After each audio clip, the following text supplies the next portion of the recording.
السلام علیکم ورحمۃ اللہ وبرکاتہ۔ ناظرین، میں ہوں آپ کا میزبان زین العابدین، باگل کوٹ، کرناٹکا، انڈیا سے۔ بول کے سچ زندہ ہے اب تک کے ایپیسوڈ نمبر 14 میں آپ کا استقبال ہے۔ ہر قدم پہ ہو احتساب عمل، اس عنوان پر مولانا محمد عمرین محفوظ رحمانی، سیکریٹری آل انڈیا مسلم پرسنل لا بورڈ کی ایک اہم تحریر سوشل میڈیا کے ذریعے ہم تک پہنچی ہے۔ آج کے ایپیسوڈ میں ہم اسی تحریر کو پیش کرنے جا رہے ہیں۔ امید کہ آپ بغور سماعت فرمائیں گے اور زیادہ سے زیادہ عام بھی کریں گے۔ گزشتہ رات ایک کتاب کا مطالعہ کر رہا تھا۔ کتاب اچھی تھی، پڑھنے میں دل لگ گیا، وقت گزرنے کا احساس بھی نہ ہوا۔ رات 2 بجے گھڑی پر نظر پڑی، احساس ہوا کہ وقت زیادہ ہو گیا ہے، کہ اب سو جانا چاہیے۔ بستر سے اٹھ کر غسل خانے کی طرف جانے لگا تو میرے دونوں بچوں محمد نورین عمر 4 سال اور عائشہ حورین عمر 1.5 سال پر نظر پڑی۔ معصومیت بھی کیا چیز ہے! بے ساختہ دل میں پیار امڑا۔ اس عاجز کا معمول ہے، جب بھی بچوں پر نظر پڑتی ہے تو دل ہی دل میں دعا کرتا ہوں کہ خداوند میری اولاد کو علم دین، تقوی، نیکی اور سعادت سے نواز، اور ہر شر اور مکروہ سے محفوظ رکھ۔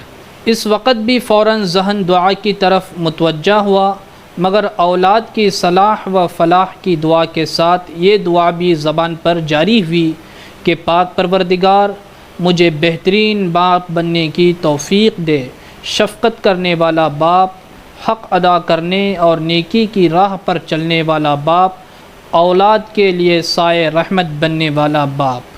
پھر یہ خیال آیا کہ ہم لوگ اولاد کے نیک اور پرہیزگار بننے کی تو دعا مانگتے ہیں، مگر اپنے لیے بہترین باپ بننے کی دعا کم ہی لوگ مانگتے ہیں۔ حالانکہ یہ دعا بھی اتنی ہی ضروری ہے جتنی اولاد کی سعادت اور صلاح و تقوی کی دعا، اس لیے کہ ماں باپ اگر اچھے ماں باپ نہ ہوں تو اولاد کیسے اچھی اولاد بنے گی۔ قرآن پاک کی دعا ربنا حب لنا من ازواجنا وذریاتنا قرۃ اعین وجعلنا للمتقین اماما، سورہ فرقان۔ اے ہمارے پروردگار، ہمیں اپنے بیوی بچوں سے آنکھوں کی ٹھنڈک عطا فرما اور ہمیں پرہیزگاروں کا امام بنا دے۔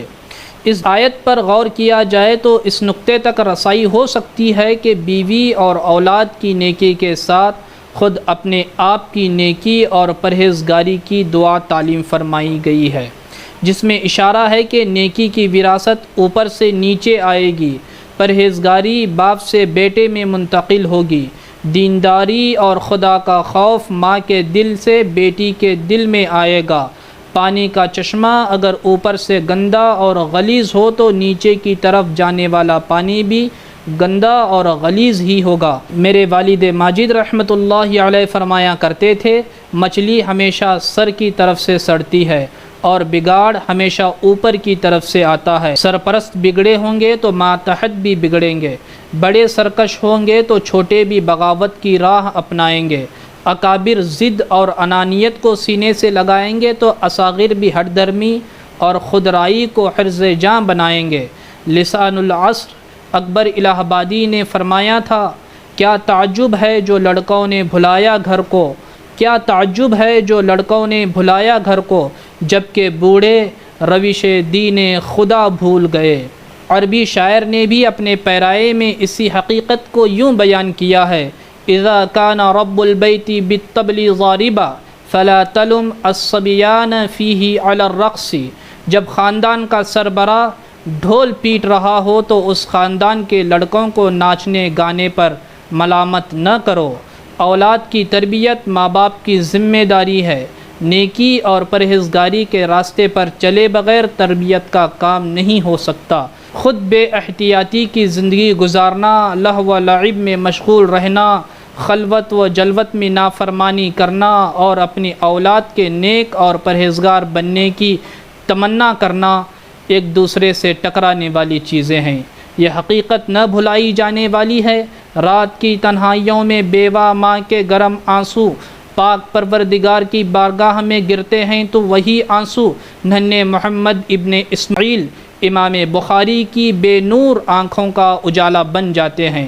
پھر دنیا کو ایک ایسی شخصیت ملتی ہے جس کا نام عرب و عجم میں گونجتا ہے اور جس کی شہرت وہاں تک پہنچتی ہے جہاں تک سورج کی کرنیں پہنچا کرتی ہیں۔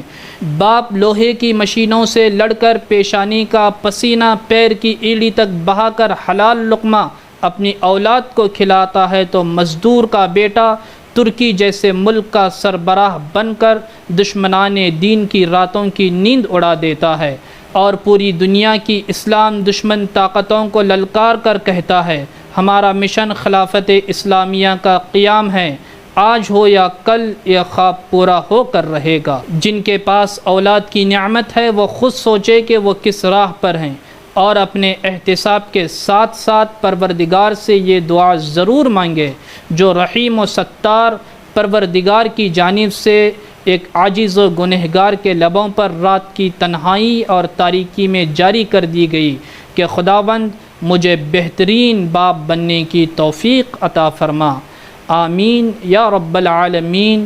ہر قدم پہ ہو احتساب عمل، ہر قدم پہ ہو احتساب عمل، ایک قیامت پہ انحصار نہ ہو۔ ناظرین، آج تک کے لیے بس اتنا ہی۔ اگلے ایپیسوڈ میں کسی اور موضوع کے ساتھ حاضر خدمت ہوں گے۔